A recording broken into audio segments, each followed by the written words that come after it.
Good afternoon and welcome to Real Divorce Talk San Diego.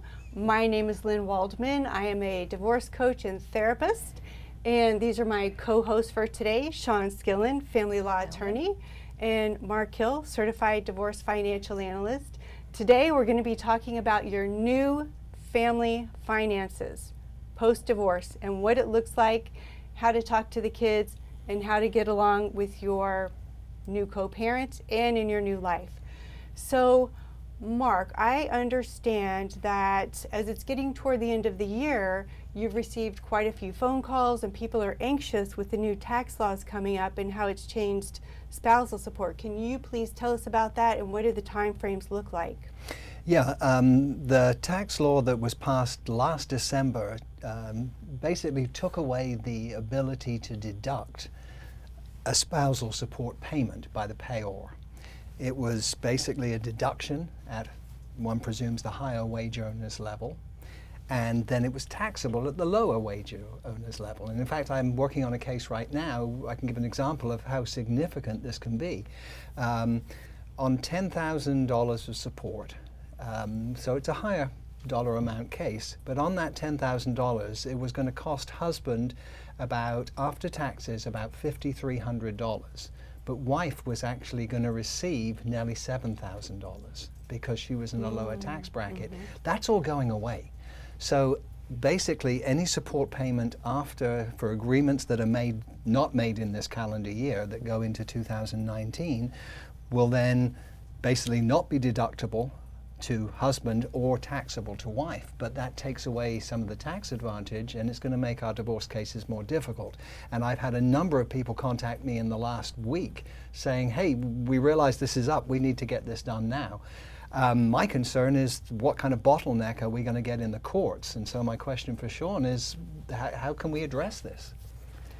So two different issues. The first one is, can you still get in under the wire by December 31st, 2018 and maintain the spousal support deduction for the person who's paying support? And the answer is yes. Even though there's a 6-month waiting period to get your divorce, there's no waiting period for a legal separation. So if this spousal support deduction is really important financially to your family, then what you want to do is hot-foot it down to your friendly divorce lawyer's office and get filed now and file for a legal separation, which has no waiting period, and you can get everything done by the end of this year. The other option would be to file a divorce, and even though you can't enter your judgment and terminate your marital status for at least 6 months, you could enter a partial judgment on support before the end of the year and preserve that spousal support deduction and then finish the rest of the divorce at your leisure. If you get your judgment in, either a judgment, partial judgment on support or a judgment of legal separation by the end of this year, then you preserve that spousal support deduction going forward forever. Anytime that spousal support has to be modified or changed in the future, you can still have it be deductible. If you don't get it done by the end of this year, then January 1st, 2019, spousal support will no longer be deducted for the person who's paying it. Now, the person who's receiving it won't pay taxes on it, but the amount you're receiving is going to go down because there's the higher taxes are going to be paid by the payor, which means they'll have less money to pay you in support. So that's the first question, is legally, can you still get it done? And my answer is yes. The second question is, what about the backlog in the courts in San Diego? Anybody who works in the divorce area in San Diego knows that it takes a long time to get your documents processed once you've sent them down to court. So what does that mean? The courts know this is all coming. So there are going to be what they call judgment walkthrough days towards the end of this year. They should be starting to set them the end of November and into December. So each family court in Vista, South Bay, downtown, and El Cajon will have judgment walkthrough days. In order to get your judgment walked through, first you have to have it done. So you have to get filed, you need a case number, you need to be assigned to a judge, and you need to make your agreements so that they can be written up and got ready. So all of the stuff has to be down to the court at least 10 days in advance of any judgment walkthrough day, and each court will have a different day. And then you pay a special ex parte fee. to have them processed. And I want to say the ex-parte fee is $60, so it's not exorbitant. So this all can be done, but you have to be planning in advance, because if you miss the judgment walkthrough days, it's just not going to happen. So if that's what you're interested in, contact me, Shawn at ShawnSkillinLaw.com, or just go to my website, ShawnSkillinLaw.com, call Mark or whoever, and just get things rolling. So this sounds really complicated, and it sounds very technical. So I would like to ask our listeners and our viewers, if you have questions, please write in. We'd be happy to answer your questions as much as we possibly could. And so, Shawn, I'm really glad to hear that it's not too late, because I was under the impression that at this point, if people haven't filed, then they would be stuck with the consequence of the new tax law. So it's good to hear that that's not the case. Right. So people get confused because there's a 6-month waiting period with the divorce in California, but that waiting period really only applies to your status as whether you're married or single. You can enter a partial judgment. We can do a legal separation, so there are some ways around it. But because we need to make the walkthrough day dates and we don't exactly know what they're going to be, I'm telling my clients that we need to have your agreements written in writing and ready to sign and make copies and get down to the court by November 1st. So would November 1st be like the very last day that people could file to still get the No, they current need to be tax? filing now. They need to be filing now, because we need to get a case number, we need to get assigned to a courtroom so that we know what walkthrough date we're looking for. And in the meantime, we need to be working through the agreements, running DISO masters, doing financial disclosures, all of those kind of things, so that by December 1st, November 1st, everything's done and ready to go to the court. If they're trying to start on November 1st, it's going to be real challenging to get it done by the end of the year. Thanks. That's really important. I think that everyone gets the message that this needs to be jumped on right now. Yeah, right now. If you're considering doing this, if there is a disparity in income between the two spouses, and that's really what we're talking about here, where it's significant and it's a longer term marriage, so there's likely to be support, you need to address this right away. Don't delay even a week. You need to get into the pipeline, because we're all getting busy. Because everybody's suddenly waking up to this fact, and they all want to get things done this year, and we all have limited bandwidth. Yes, because the news has been out there for quite some time, but now as we get closer to the end of the year, it sounds like some people are starting to panic a little bit. And people don't understand that this is a process, not an event, getting divorced. It's not, you don't say, I'm going to get divorced, and then a week later you're divorced. There's a lot of things that you've not even considered that will have to be agreed in this process. And even if we're just talking about support, it's a smaller piece of the pie. I get it, but at the same time, it's still in part of the negotiation, and you need to understand what you're agreeing to. And this is something that, like you were saying, Shawn, it certainly could impact people and their finances for many, many years. Oh, yeah. Yes. For people who are higher earners especially, that spousal support deduction and shifting the tax burden from the person who earns more to the person who earns less. In Mark's case, you're talking a couple of $1,000s a month that you're saving for your family that you're not giving to Uncle Sam. So for some families, it's $30 a month, and maybe they don't care, but for them, that $30 a month might be important. But if you're a higher earner, the higher earner you are, the more of a tax savings it is, and that's going to go away January 1st, 2019. So that, that is an urgent piece. Spousal support is subject to modification. So if you can get the judgment in, even if it's going to change, go up a little, down a little later, that's fine. You're not locked into that number forever. And once you change it after January 1st, 2019, it can still be deductible. It's just the original order or agreement has to go in by December 31st, 2018. And spousal support is a complicated matter, because it, filing and taxes and all of this stuff. So you probably not only need to be involved with your divorce attorneys and your divorce financial analyst, but you probably need to get your accountant on board too, to make sure that everything that you're doing is going to make sense, not just this tax year, but going forward. And what about child support? Is there any implication or impact for child support with the new tax laws and needing to file right away? No, there's no impact around that, because it never was deductible to the payor or taxable to the payee. So no, that has not been changed. Basically, it's made spousal support like child support in a way. true, but I think because the higher earning spouse, who's probably paying both the child support and the spousal support, will no longer have that spousal support deduction, they're going to have less money available for Yep. support overall. Yep. So your spousal support's going to go down and your child support's going to go down because, well, Right. we're going to talk about child support in a minute. Well, let's just drop right in. Child support is calculated based on a guideline formula in the state of California. And to oversimplify it, you put in each person's gross income and certain allowable tax deductions, which also got changed last year. Things like mortgage interest, property taxes, we look at how much money do you put into your 401k, how much money comes out of your check or you pay out of pocket for health insurance, because that all affects your taxes.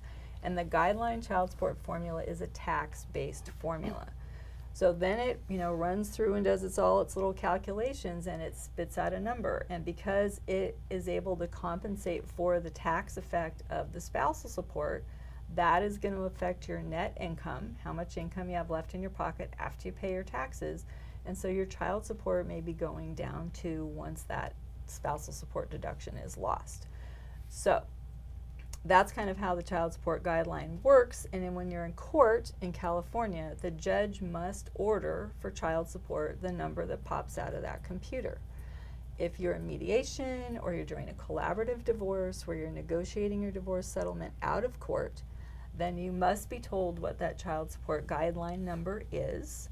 But then you can have a discussion with your soon-to-be ex-spouse and decide, are you happy with that number or not happy with that number? So you can agree to a number that's higher or lower. You still have to say in your divorce agreement what the guideline number would have been, what the amount is that you're willing to pay now or you've agreed to pay, and kind of why. But you can get that through the court as long as you play by all the rules. So you do have flexibility outside of court. Inside of court, you might argue a little bit about what goes into the formula, but once they push the button, the court is obligated to order the guideline number. Now, that guideline number that pops out of the computer is what we call your base child support. And let's say that's $500 a month. To that, there's two mandatory add-ons that the court has to add on to that $500 a month. And those two mandatory add-ons have to do with child care that you have to pay for either of you to work or to obtain job training for work. And the other is daycare for your minor children. And those are usually split 50-50. If after support is paid, one of you still has a lot more money in your bank account than the other, then the child care and the uncovered health care expenses can be split proportionally. But generally, the incomes are pretty even after support, and it's usually split 50-50. So that's kind of how the child support guideline works. And again, your certified divorce financial specialist or a lawyer can run those numbers for you. I would caution you about going online to run numbers. There are a bunch of different child support calculators out there. Some of them are more accurate than others. But you can kind of get off base and think, oh, your support's only going to be this, or the other person can think, oh, I'm getting all this money, only to find out that your number was way off by several $100s a month.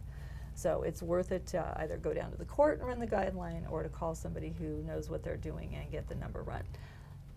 So again, all of this sounds super complicated, so I could see why it's going to be really important for our viewers and our listeners to really get some expert advice.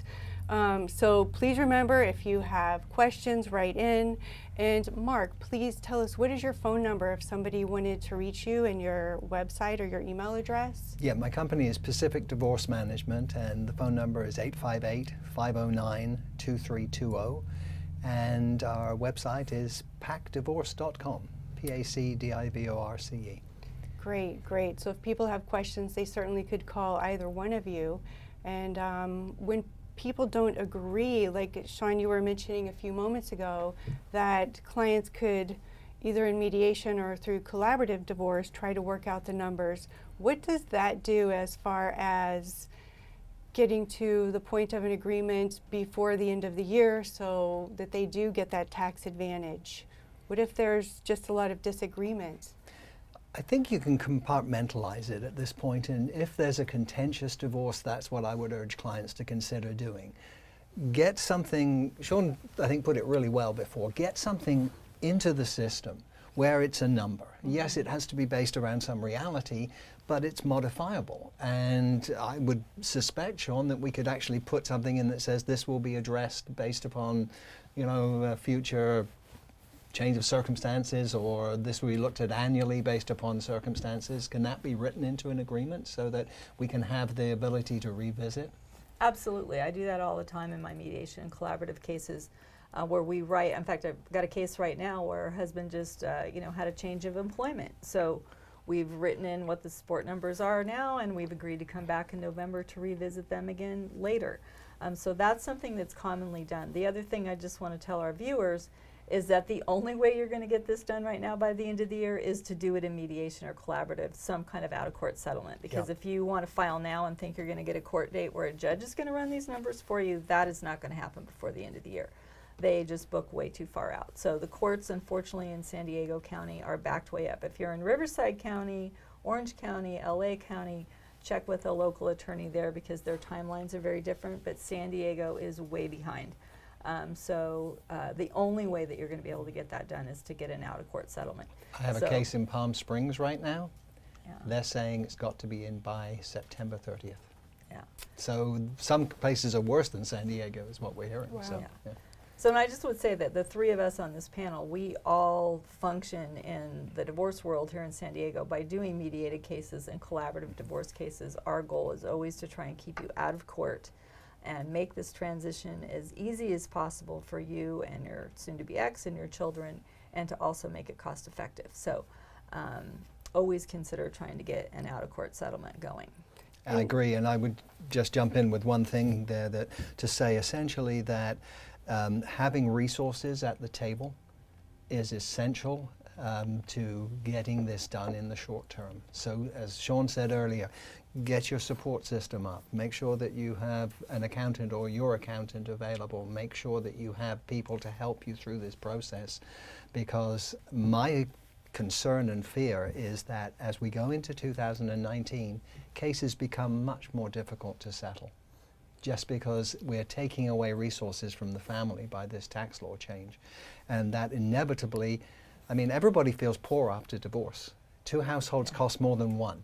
This is not going to make things better. And the more we feel stressed and the more we feel that our resources are under pressure, the more difficult it is for us to be generous.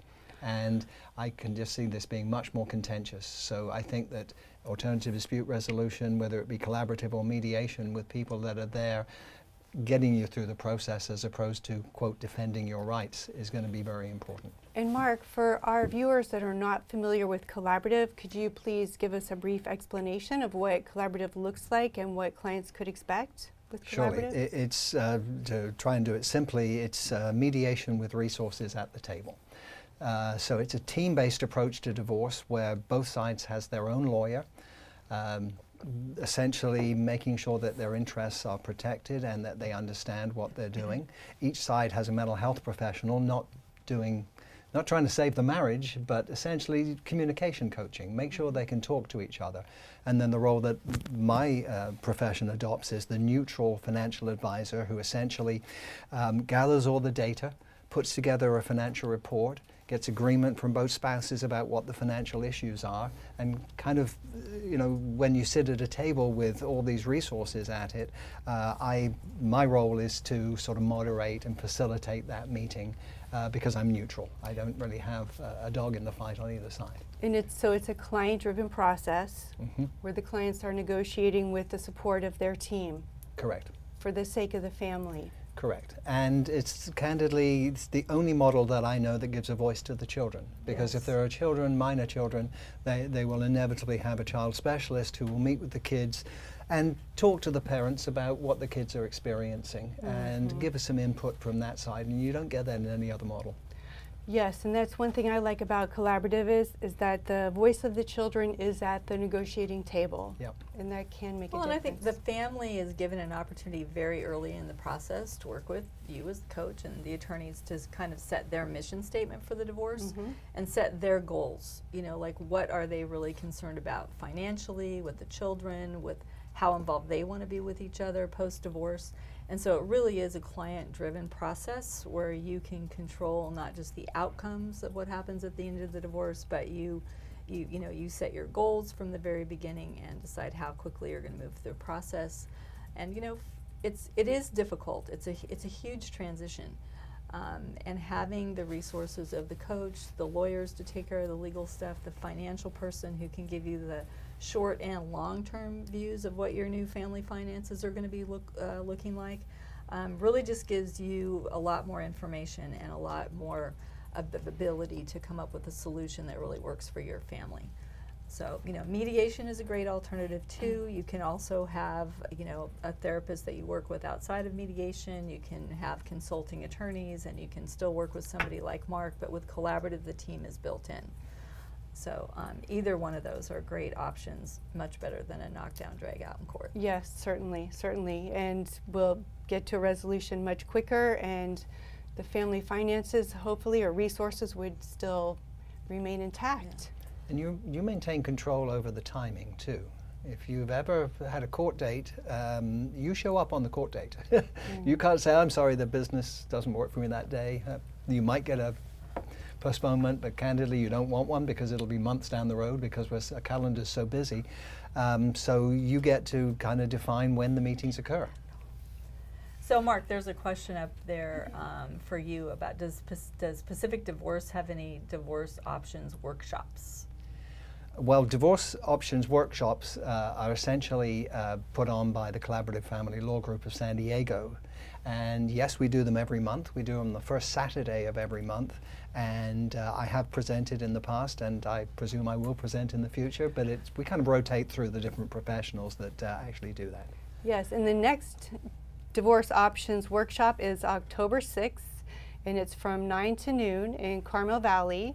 And where we will have a certified divorce financial analyst, a family law attorney, and a divorce coach.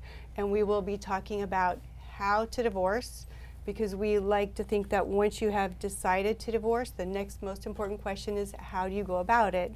So we will go over all the options, and we discuss the finances, the legal aspects, and the emotional aspects of divorce. So please keep your questions coming. We're happy to answer questions.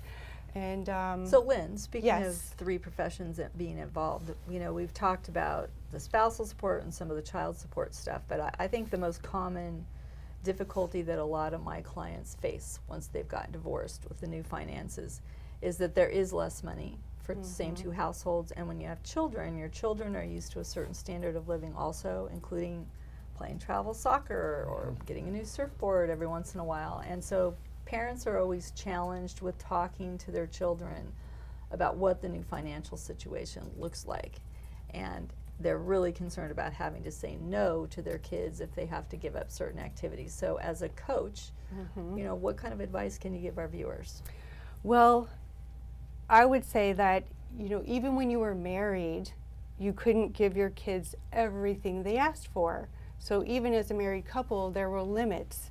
So now, having two households, yes, finances change, and typically the standard of living is lower when there's two households. So I think when kids want things, it kind of opens it up to have a discussion about what finances mean and what finances look like. It could be a teaching moment for younger kids. Offer options, I think, is a good idea. If a child wants something and you're not able to provide it and don't have the same finances, I think it's a good idea to talk about what else is out there, or possibly saving for the future if this is something that's really important and they would like to have. It gives the opportunity to talk about their feelings about it, about being disappointed. So really the parent can be the role model for how to go on with life when you can't have everything you want. Have you seen I've seen a couple of situations in cases where the person that wanted the divorce feels guilty about it, and their mantra is the children cannot suffer. I can live under an underpass, but the kids must still have their riding lessons. that kind of approach because of how the divorce came. How do you address something like that in your counseling? Well, we'd want to talk with that parent to help them see that definitely, we want to provide for the kids. And I think what children generally want is to feel safe, to know that their parents are going to continue to love them. So I think that almost becomes more important than the lifestyle. To know that they're safe, secure, mom and dad are always going to be there. They'll always have access to both parents. So in those kind of situations, it is more about that parent who's feeling guilty. And sometimes it's difficult to let go of the guilt. But again, I would turn it around to what is the conversation you could have with your child? Because it's not so much about the activity or the event, but it's more about that parental connection and helping your child deal with feelings that might be uncomfortable or when they have disappointment. And that parent as well may want to seek out counseling to get some support for that. And Shawn, we often, when we're dealing with children, there are things that are we consider to be extracurriculars, but we can put guidelines in the agreement of how we're going to address those, can't we? Yeah, so child support is really meant to cover, we always say, the expenses that happen under the roof of the house. So it's meant to pay your rent or your mortgage. It's meant to pay your utility bills, to buy the food, to put gas in your car, those general things. Things like paying for travel soccer or writing lessons or dance class are really outside the realm of child support and should be agreed upon by the parents before those expenses are taken on, because there are 2 new budgets to deal with, and so things may have to be adjusted. So we usually end up talking about that in a collaborative divorce or mediation case of how are we going to handle the extras that your kids may want or need, and who's going to pay for what. Is it going to be 50-50? If dad really wants them to play pop-corn or football and mom just can't afford it, is dad willing to take on that expense? And families handle those things in all very different ways. Sometimes, there's enough money to go around that's like, yeah, whatever, just let me know, I'll reimburse you for half.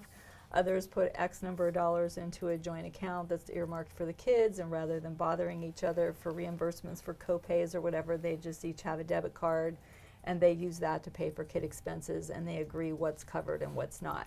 So there are a lot of things that come up, beyond the basic guideline child support that have to be addressed with your kids. And of course, if you start out getting divorced and your kids are 5 and 7, those issues are very different by the time they get to be 13 and 15, 16, and they're driving a car and they need car insurance and things like that.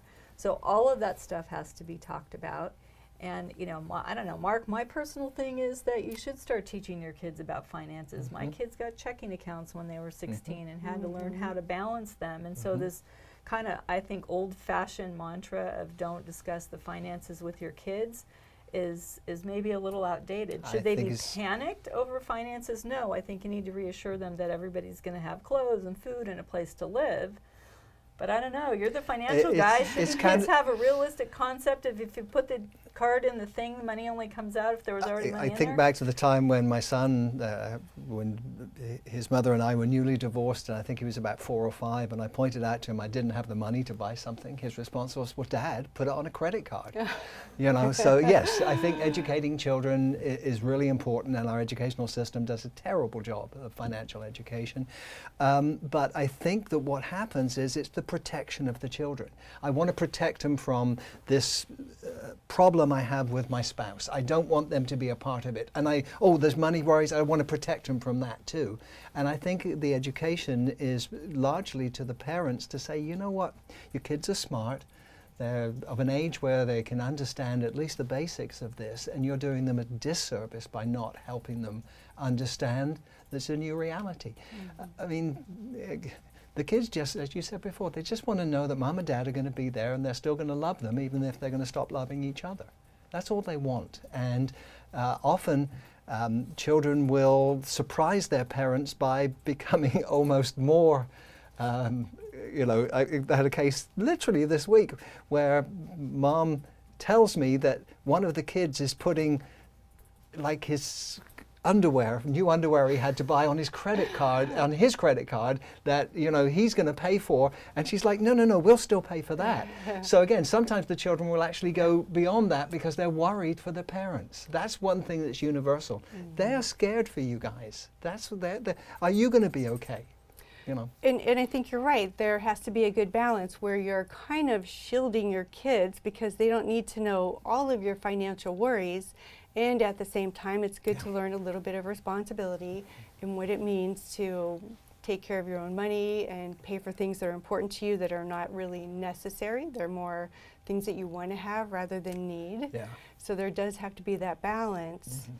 And I also caution parents not to scare your kids. I've had parents tell their children they're not going to be able to go to the same private school they went to because of finances. And that is stuff that you really want to be sure that you're talking with your co-parent about before giving children any kind of information that would be a little bit unnerving for them or changing their life more than they expected. And that expression is often followed by, and it's all your mother's / father's fault, you know. Right. Yeah, and that's definitely something we want to shield the children from, is blaming the other parents. Yeah. Because most likely in both homes, finances are going to change and be less than what they were. Yeah, so I mean, it may be that you can't keep going to private school to the tune of, you know, $20,000 a year or whatever, but it's a discussion that the parents should have and agree to, and then present to the kids as a unified front with the alternate plan, right? It's not like, oh, we're getting divorced, you can't go to your school anymore. It's like, you're going to change schools, and now it's going to be this. But you know, I think just trying to work together as best as you can as co-parents. And I think what you talk to your 3-year-old versus your 7-year-old versus your 15-year-old about are going to be very different financial discussions also. I'm sure you would agree. Yes, and of course they're going to have much different needs. Like you said, the 16-year-old is going to want a car and car insurance and gas money. And And if they're a boy feeding. Oh, yeah, let's not talk about that. They have hollow legs in my experience at that age. Yes. So I guess the other thing we can talk about in terms of, we mentioned it with the spousal support, that it's something that can be modified and changed, either through agreement or because of a change in circumstances. And I do want to say that child support is the same way. So while the initial child support order may, you know, work for now based on, you know, your finances and the amount of time that you each spend with the children, those things do tend to change over time. Somebody gets a promotion, somebody changes jobs. One person, all of a sudden, one parent's traveling a lot, so the other parent has the children more of the time. And anytime there's a significant change in circumstances, then your support agreements are subject to change, or what we call modification. So just know that whatever you come up with now can be changed if your circumstances change for the better or the worse. You're not stuck with those agreements forever. And if you're not at a point where you can negotiate a settlement around support this year, we are working on a number of more creative ways of addressing this, using retirement funds, and actually, if someone's staying in the house, using a mortgage to still get some tax benefits. So we are working to try to find ways to alleviate this, but if you can do it this year and there is a big disparity in incomes, I would urge you to move forward and address it. Yep. This might be a crazy question, and I'm sure we don't know the answer, but any chance the tax laws are going to revert back to what they have been? I mean, I'd say we should address that after the November election. Yeah, I think so. Yeah, I don't think that they're going to revert back under the current circumstances, but could they change again in the future? I think they could. I don't think most people even knew that this was coming. It was kind of buried in a huge tax bill, and it was done so very quickly before the end of the year. Once we all were made aware of it, we were, glued to our computers looking at every revision that came out. But I think the general public had no idea that it was happening. So I think it's pretty unlikely. They've just come out with tax reform 2.0. in the House. Now it looks like they're not even going to vote on it, and the Senate wouldn't take it up before the elections. But the plan there was to make originally the corporate tax cut from 35% to 21%. That's ad infinitum. That goes forward. There's no sunset provision in that. But because it doesn't work for the budget, the individual tax cuts that were significantly smaller, those sunset in 2025. or 2027. I think it's 25. And because of that, what happens is that they have to change they're going to have to change spending to accommodate them. And what they're doing is now saying they wanted to make those permanent. And also the state and local tax deduction, which is important for people in California and some other high state taxes, that is going to be basically locked in for good too. So you ask, would it change? Well, if the balance of power changes in Congress to where the high tax states have some clout again, you may find that it would change, because there's a lot of frustration and anger, certainly, around what has occurred. Yep. Yes, yes. So And, you know, it's also possible that in California, because it is a tax-based guideline, that the legislature in California could take up the whole guideline formula and revise that. That would be a lot of work. There's no talk of doing that I'm aware of, but that's also a possibility. But for right now, we're stuck with what we've got, and we're trying to figure out, you know, how to best work with it to benefit our clients. Yep. So I want to remind our viewers, our next divorce options workshop is October 6th from 9 to noon. We can discuss some of these issues. We'll also be talking about your different options for how you can divorce. And our next Divorce Talk San Diego show is scheduled for October 9th at 1 p.m. We hope you will join us then. And please tell us your phone number and email or website once more. Sure. Mark Hill, 858-509-2320, pacdivorce.com. And Shawn Skillin, S-K-I-L-L-I-N, ShawnSkillinLaw.com is my website. And my phone number is 619-299-4880. And Lynn? And I am Lynn Waldman at lynnwaldmanlcsw.com, and my phone number is 619-865-3203, and happy to answer any questions. So we hope to see you at our Divorce Options Workshop October 6th at 9 o'clock.